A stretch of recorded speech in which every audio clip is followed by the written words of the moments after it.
नया बम कैसा होगा? नया बम संजीवनी होगा।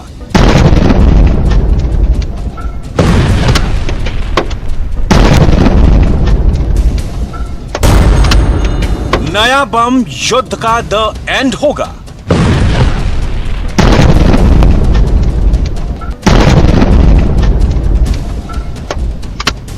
ज़ेलेंस्की को मिलने वाला है एक नया बम, क्योंकि बाइडेन ने तमाम नाराजगी के बावजूद ज़ेलेंस्की को एक नया बम देने का प्लान तैयार कर लिया है।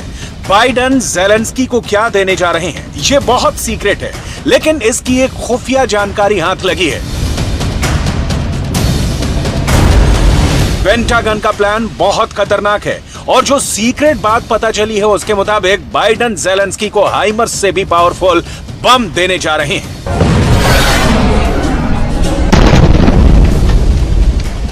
इस बम को लेकर एक बहुत खुफिया वीडियो देखिए।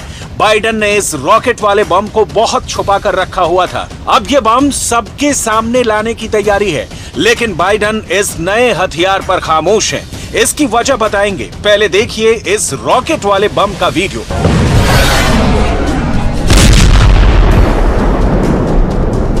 जो 3 कैमरों से रिकॉर्ड किया गया है। कैमरा नंबर 1,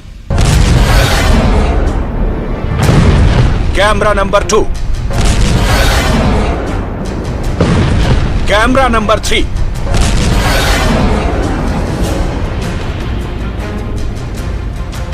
ये है अमेरिका का वो हथियार जिसकी तलाश ज़ेलेंस्की को भी थी, लेकिन बाइडेन नहीं चाहते थे कि ये ज़ेलेंस्की को मिले। लेकिन जब पुतिन के हमलों ने ज़ेलेंस्की की कैपिटल सिटी को खतरे में डाल दिया, तो बाइडेन ने अपना पिटारा खोलने का फैसला किया है।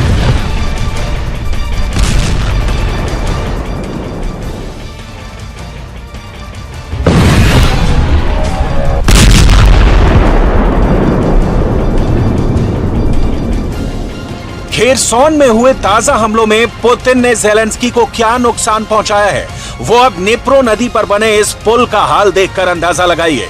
पुतिन ने यहां इतने गोले बरसाए कि ये पुल पूरी तरह तबाह हो गया। पुतिन की सेना जब नीप्रो नदी के पूर्वी तट की तरफ बढ़ रही थी, तब वो खेरसोन में ऐसी ही तबाही मचा रही थी। इस पुल का हाल यूक्रेन में युद्ध का सबसे ताजा हाल बयान करता है। Херсон – це може бути зараз Маріуполь номер 2. І зараз потрібно вивезти побільше людей, бо зараз будуть обстріли, а також нема світла, нема толком води, нема їжі. Потрібна допомога. Потрібна допомога в ліках, потрібна допомога в лікарнях. Це дуже зараз потрібно людям. Повинні ми зараз максимально зробити все, щоб наші люди... इस पुल की तस्वीरें जब ज़ेलेंस्की को मिली, तो उन्होंने इसे वॉशिंगटन डीसी को भी भेजा, ताकि अमेरिका को एहसास हो कि यूक्रेन पुतिन के कैसे गुस्से का शिकार बन रहा है। उन्होंने बाइडेन से कहा कि अब उनको नए बम की जरूरत है, और बाइडेन ने उस पर हामी भर दी। यूक्रेन को अमेरिका से ग्राउंड लॉन्च स्मॉल डायमीटर बम 2023 की शुरुआत में मिल सकता है। यह बम एक तरह से GBU-39 स्मॉल डायमीटर बम होता है, जो M26 रॉकेट मोटर में फिट किया जाता है। यह हथियार कैसा है, इसकी खासियत क्या है, इसकी ताकत क्या है, पुतिन को इससे कैसा खतरा होगा, इन सब बातों का जवाब दिया जाएगा। पहले ये जान लीजिए कि इससे भी बड़ी हैरत की बात यह है कि ऐसे 5-6 हथियार और हैं जो बाइडेन के पिटारे में बंद हैं, और जल्दी ही ऐलान हो सकता है कि यह हथियार यूक्रेन को ट्रांसफर किए जाएंगे। 9 महीने में यूक्रेन के अंदर इतने बम बरसे हैं कि ज़ेलेंस्की और पुतिन ने हिसाब रखना छोड़ दिया है।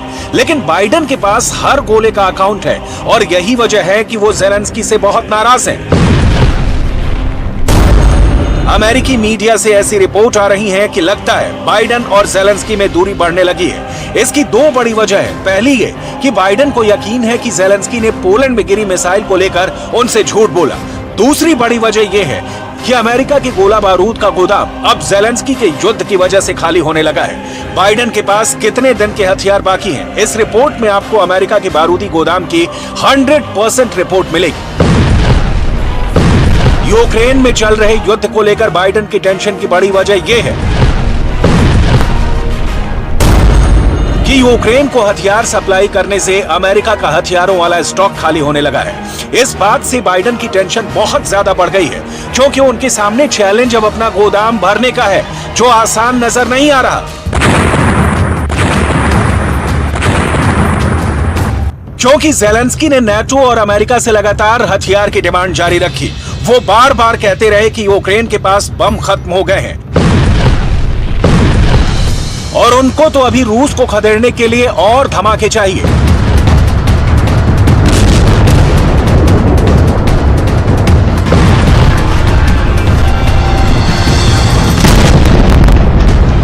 Можливо, зараз комусь із вас здається, що після ряду перемог ми маємо певне затища, але це не затища. Це підготовка до наступного ряду. До наступного ряду дуже важливих для нас усіх слів, які обов'язково мають звучати. Бо Україна має бути вільною. Уся. नया बम मिलने के बाद दबाव ज़ेलेंस्की से ज्यादा बाइडेन पर कम होगा, क्योंकि उनके हथियार वाले स्टॉक को बड़ी राहत मिलेगी।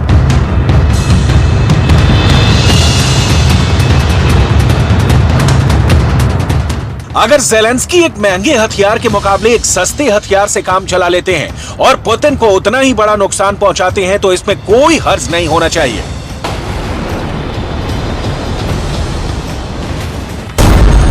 नए बम वाले रॉकेट्स में सिर्फ GBU-39 बम की कीमत 32 लाख रुपए है, जबकि इसमें लगने वाली M26 रॉकेट मोटर इतनी महंगी नहीं है। ये रॉकेट अपने टारगेट के 3 मीटर के दायरे में गिरता है।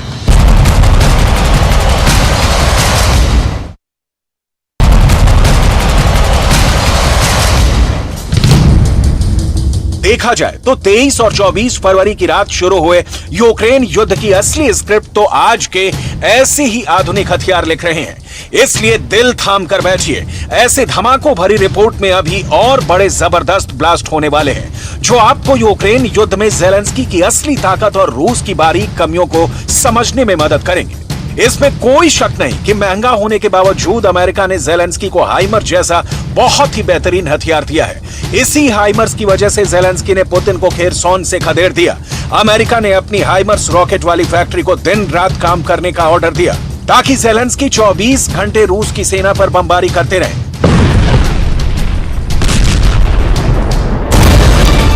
हाइमर्स में जो रॉकेट दागा जाता है वो 90 किलो वजन का होता है। अमेरिका में ऐसे 4600 रॉकेट हर साल बनाए जाते हैं, जबकि हैरान करने वाली बात यह है कि अब तक अमेरिका ऐसे 5000 रॉकेट यूक्रेन को सप्लाई कर चुका है। इसके मायने ये हैं कि अमेरिका के पास अब खुद ऐसे लॉन्ग रेंज वाले रॉकेट की कमी हो रही होगी। इसमें कोई शक नहीं, बाइडेन पर बहुत ज्यादा दबाव है। वो अमेरिका के हथियारों का स्टॉक भी पूरा रखना चाहते हैं और उनके सामने ज़ेलेंस्की को नए हथियार सप्लाई करने की भी मजबूरी है। ऐसे में बाइडेन ने यूक्रेन को नया रॉकेट सप्लाई करने का प्लान तैयार किया है।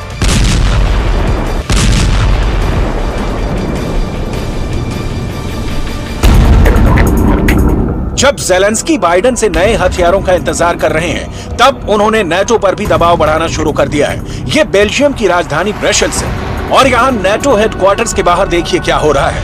ये ज़ेलेंस्की वाला प्रेशर है जो यूक्रेन से जुड़ी संस्था अब नाटो पर डाल रही है। Outside of NATO headquarters, its organization Promote Ukraine, who gathered people, and we are here to ask for, first of all, to thank for all of the help that has been already given to Ukraine by the NATO member states.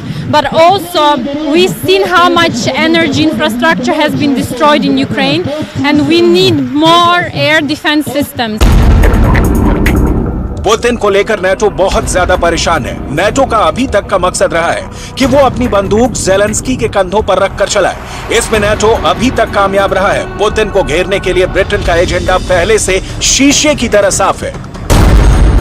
Britain से Ukraine को Brimstone anti ship missile मिल चुकी है। इसकी range अलग अलग version में 20 kilometre से लेकर 60 किलोमीटर तक है। 50 किलो वजन वाले इस मिसाइल की खासियत यह है कि यूक्रेन अब मूव कर रहे रूसी टारगेट पर भी वार कर सकेगा। ये ऐसी मिसाइल है जो 70 किलोमीटर प्रति घंटे की रफ्तार से चल रहे टारगेट को भी नहीं बख्शती है। ब्रिमस्टोन इस वक्त ब्रिटेन के सबसे खास हथियारों में शुमार की जाती है, ठीक वैसे ही जैसे ज़ैवलिन को अमेरिकी फोर्स का एक बेहतरीन हथियार कहा जाता है। ज़ेलेंस्की को इसमें बहुत ज्यादा फायदा होगा या नहीं, ये अभी पता नहीं, लेकिन उनको ब्रिटेन से लगातार आधुनिक हथियार मिले हैं। देखा जाए तो ज़ेलेंस्की के दोनों हाथों में लड्डू हैं। फिर चाहे यूक्रेन पूरी तरह बर्बाद क्यों ना हो चुका हो, ज़ेलेंस्की की जिद और पुतिन का गुस्सा, इन दोनों की वजह से यूक्रेन में बहुत बड़ी तबाही आई है।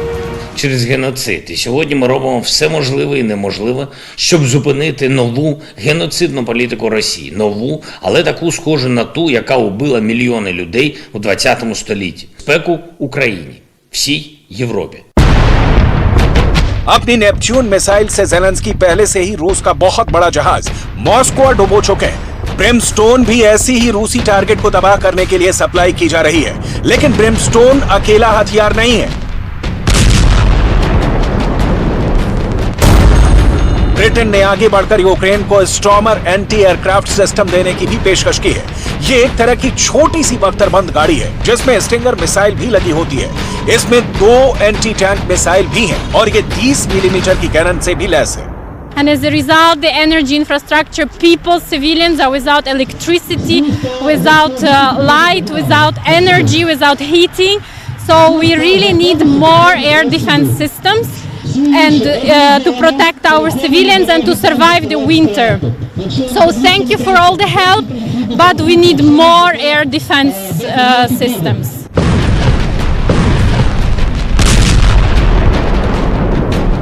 वैसे सवाल अब आइरिस-T एयर डिफेंस सिस्टम पर भी उठने लगे हैं, जो यूक्रेन को जर्मनी से मिला है।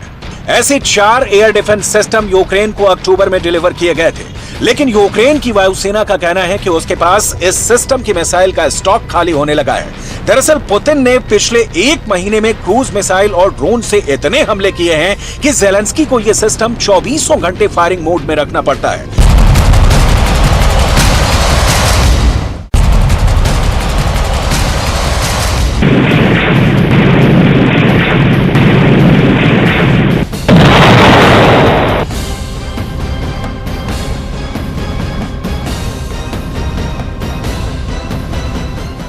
रूस और यूक्रेन के बीच जारी जंग में रूस के तबाही और बर्बादी के बारूद बरसाने का सिलसिला लगातार जारी है। नेटो यानी नॉर्थ अटलांटिक ट्रीटी ऑर्गेनाइजेशन के अधिकारियों के मुताबिक रूस यूक्रेन जंग में हर रोज 40,000 राउंड गोले दाग रहा है, जिसका नतीजा ये है कि यूक्रेन के अलग अलग शहर खंडरों में तब्दील होते जा रहे हैं।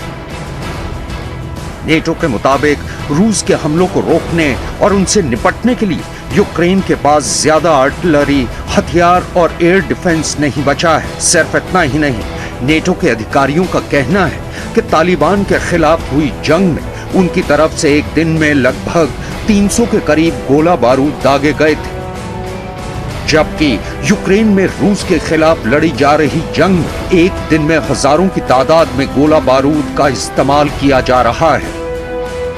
यूरोपियन काउंसिल में डिफेंस एक्सपर्ट कैमिल ग्रांट के मुताबिक हथियारों के मामले में यूक्रेन जंग का एक दिन अफगानिस्तान जंग के 1 महीने के बराबर। उनका कहना है कि गर्मियों में यूक्रेन की तरफ से एक दिन में आर्टिलरी के 6 से 7 हजार राउंड फायर किए जा रहे थे, जबकि रूस की तरफ से फायर किए जाने वाले राउंड की तादाद 40 से 50 हजार के बीच थी।